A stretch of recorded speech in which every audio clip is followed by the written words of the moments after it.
Sorry about that. There's a technique that is linked in with the series from Arimi Nagi and the Shochugeiko that I neglected, so just to remind, this was the Arimi Nagi issue, yeah? And when we talked about, oh, if we get a little power on this, we get this thing. Well, when everything is really wide, then all you have is color control. You don't have any secondary control on this front end, and you wind up with off the shoulders. And that's the Shiroate that kind of lives in the same vein. So really, all three of those techniques are kind of linked in my mind. They all sort of live in the same universe. They're just real close, medium, and far away conditions of the same basic rotation. And I failed to link them together earlier, so sorry about that. But yes, same thing as we were doing in a reading, up and around, but then nothing but separation, and all you wind up with is the shoulders. Again, hooks like a sloth seem to have a very nice effect. This could be done lots of ways. People say, well, I could take him by the head and bring his neck. Well, yes, you can. So try not to in polite play, but yeah, if you had to in the real world, it could happen. So, very serious business.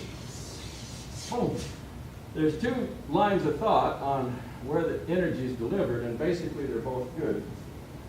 Sometimes, as you get here, if his outside foot's picking up, this side will be the one that's going to kill him.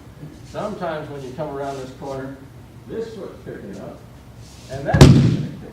And you can't really determine which it's going to be in the real world. With a little bit of practice, you can say, well, I think I want this one, which hits him kind of like a foot sweep. And he can tell you it's sort of a surprise. And with a little bit of practice, you can hit that one fairly consistently. Not always, but you can kind of pick and choose. Really, in the real world, you don't really pick and choose. You just sort of get there and find out what happens. Put your hands in place, move your center, and it'll be a surprise. And oh, yeah, you may or may not be able to pick them off as you like. Cool. But in either case, you're basically hitting that line of the little foot we talked about in reverse. So the angle of the heel right here, as it's going forward, is the weakness in that zone. As his foot travels to go in the body drop, yeah, this little position. Or if he's taking the other foot forward, this little position here. But people get hung up on power down and trying to press down, and locking the heels down and trying to throw him backward, and old-fashioned forms of it actually descending with the knee and maybe trying to break his back.